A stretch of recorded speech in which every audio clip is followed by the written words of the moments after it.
नमस्कार. आऊचा खाऊ या यूट्यूब चॅनलवर मी मेधा तुमच्या सगळ्यांचं मनापासून स्वागत करते.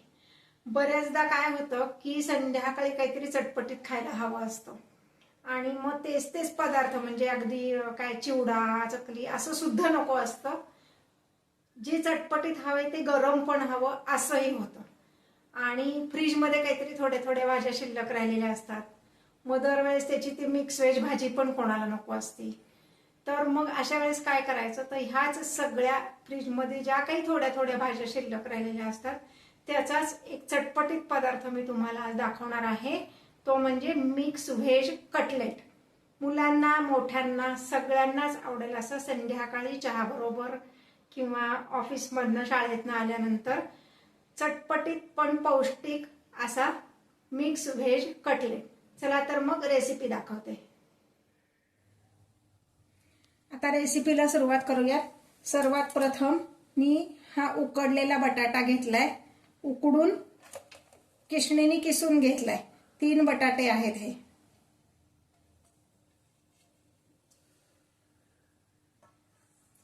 त्यानंतर साधारणपणे 1 वाटी मटार आणि 1 वाटी मक्याचे दाणे असे थोडंसं मिक्सरला भरड वाटून घेतले. ते मी वाटलेत का ते पण सांगते. मी हे कटलेट तळणार नाहीये, फक्त शॅलो फ्राय करणार आहे. मग असे कच्चेच जर घातले आपण त्यात तर ते शिजणार नाहीत, म्हणजे अख्खे घातले तर, म्हणून मी थोडीशी त्याची भरड केली. यानंतर यात आपण घालणार आहोत 1 सिमला मिरची बारीक चिरलेली, 1 गाजर किसून घेऊन, साधारण 1 वाटी कोबी, तो पण मी किसून घेतलाय, तुम्ही बारीक चिरून घेतलात तरी चालेल, आणि भरपूर अशी कोथिंबीर. तुमच्याकडे ज्या कुठल्या भाज्या असतील ना त्या तुम्ही घातल्यात तरी चालेल, म्हणजे बीन्स घातल्यात तरी चालेल, फ्लॉवर शिल्लक असेल फ्लॉवर घातलात तरी चालेल. ज्या भाज्या तुमच्याकडे शिल्लक असतील त्या तुम्ही घाला. फक्त ह्यात आपण बटाटा एवढ्यासाठी घेतलाय की बाइंडिंगसाठी आपल्याला तो उपयोगी आहे. आणि उरलेल्या भाज्यांचं काय करायचं तोही प्रश्न असतो, तोही मिटेल आणि चटपटीत काहीतरी खायला. सगळ्यात नंतर मी तुम्हाला ह्यात एक इन्ग्रेडियंट सांगणार आहे की अगदी थोडा शिल्लक असतो पण कोणी खायला तयार नसतं, तर त्याचा वापर आपण करणार आहोत. तत्पूर्वी यामध्ये मी घालणार आहे साधारण 2-3 मिरच्या आणि थोडंसं आलं, असं मी वाटून घेतले. तो खरडा मी ह्यात घालते.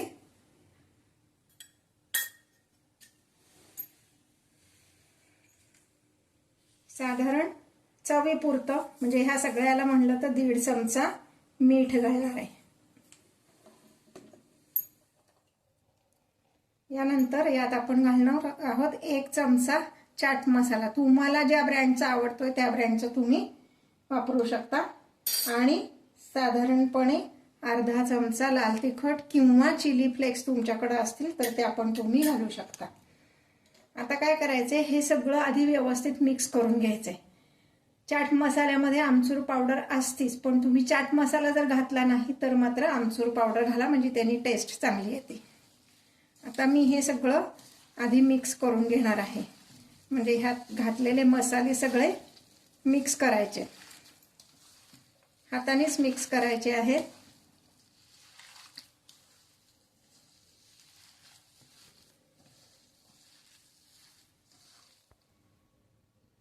आता मगाशी जसं मी तुम्हाला म्हणलं की आज ह्यात मी असा एक पदार्थ घालणार आहे की जो उरला तर कोणी खायला तयार नसतं आणि आपल्याला फेकून द्यायचं पण जीवावर येतं.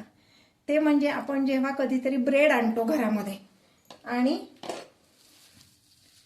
ब्रेडच्या कडेचे जे असतात ना दोन्ही साईडचे राहिलेले, की जे थोडेसे कडक असतात किंवा 2-4च ब्रेडचे स्लाइस शिल्लक आहेत, ते खायला कोण तयार नसतं आणि आपल्याला टाकून द्यायचं पण जीवावर येतं. तर मी काय केलंय, त्या ब्रेडचे क्रम्स केलेत, म्हणजे ब्रेड छान मिक्सरमधनंच काढलाय तो ब्रेड. हे पहा, असं छान बारीक करून घेतला मिक्सरमधनं आणि तो आता मी ह्यात घालणार आहे.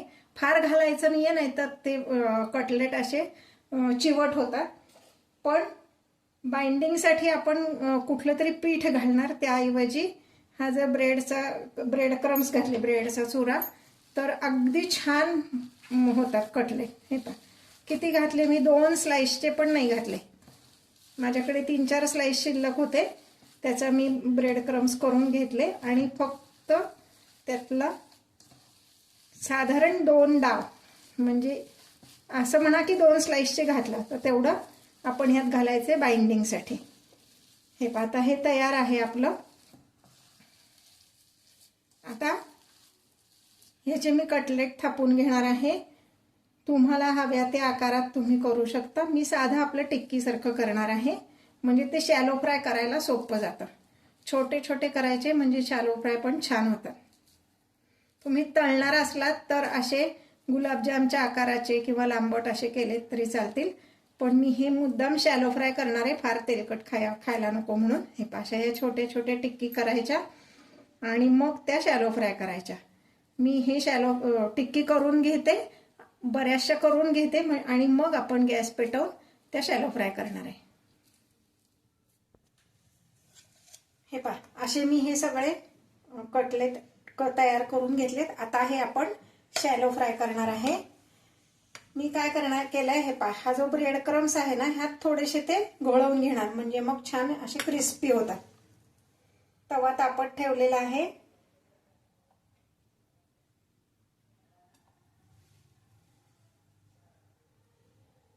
सुरुवातीला तव्यावर थोडंसं तेल घालायचंय, म्हणजे मग ते कटलेट चिकटणार नाहीत त्याला. आणि हे असे ब्रेड क्रम्स मध्ये घोळवून घेऊन शॅलो फ्राय करायला ठेवणार आहे. तवा अगदी बारीक गॅसवरच ठेवायचा आहे, म्हणजे मग ते करपणार नाही आणि छान क्रिस्पी असे कटलेट तयार होतील.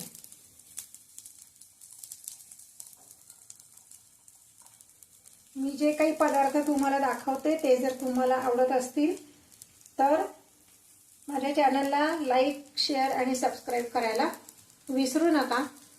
पदार्थ करून बघा आणि कमेंट बॉक्समध्ये तुमचे अभिप्राय द्या.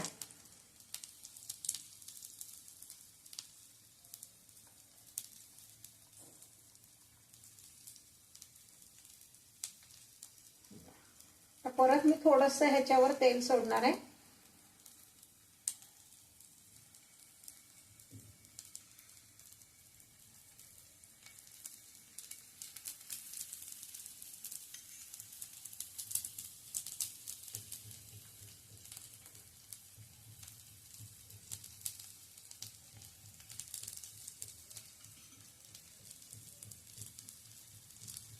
तुम्हाला हवं तर तुम्ही डीप फ्राय पण करू शकता.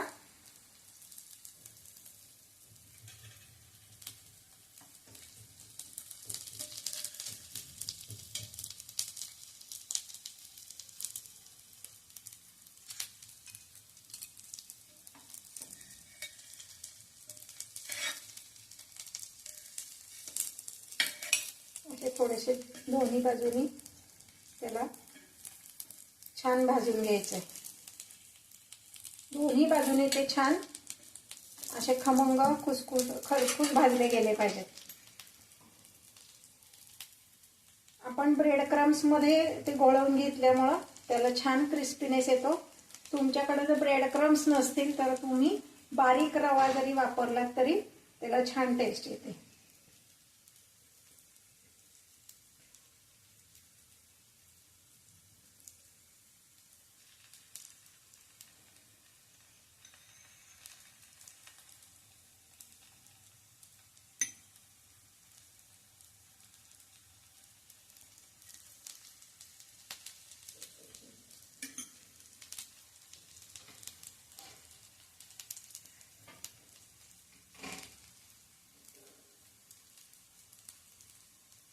माझे जे व्हिडिओज आहेत ते तुम्ही तुमच्या मित्रमैत्रिणींना, नातेवाईकांना पण शेअर करू शकता आणि त्यांना लाईक, सबस्क्राईब करायला सांगू शकता. हे असे छान हे क्रिस्पी भाजले गेलेत. मी पोळ्यांचा तवा ठेवलाय. तुमच्याकडे जर लोखंडी तवा असेल किंवा बिडाचा तवा असेल तर त्याच्यावर तुम्ही भाजलेत तरी चालेल. साधारण 2-3दा उलटे पालटे करून असं ते छान दोन्ही बाजूनी क्रिस्पी होतील. असं सुरुवातीला गॅस बारीक ठेवायचा, म्हणजे मग ते चिकटत नाही. आणि एकदा उलटून झाले की मग गॅस थोडासा मीडियम फ्लेमला करायचा. एकदम मीडियम फ्लेमला ठेवला तर तवा एकदम तापतो आणि ते कटलेट तव्याला चिकटतात. म्हणून सुरुवातीला अगदी लो फ्लेमवर आणि एकदा उलटून झाले की मग मीडियम फ्लेमवर आपण हे भाजून घ्यायचे.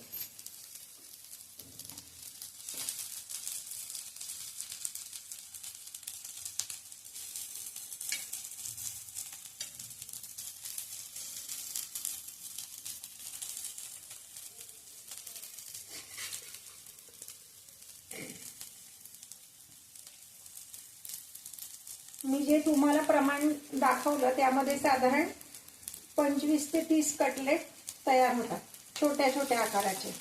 शक्यतो छोटेच करा. हे पहा, छान असे दोन्ही बाजूनी क्रिस्पी होईल असं भाजून घ्यायचं.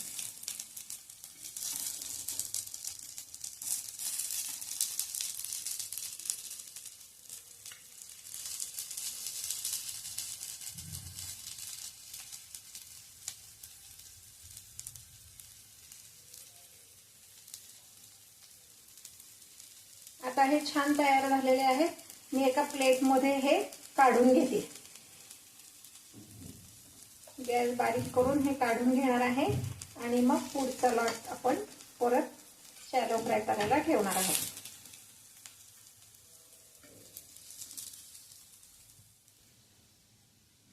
हे पहा, हे आपले मिक्स व्हेज कटलेट तयार आहेत. तुम्ही आवळ्याच्या सॉस बरोबर हे सर्व करू शकता. आवळ्याचा सॉस कसा करायचा ह्याची लिंक मी डिस्क्रिप्शन बॉक्समध्ये दिलेली आहे.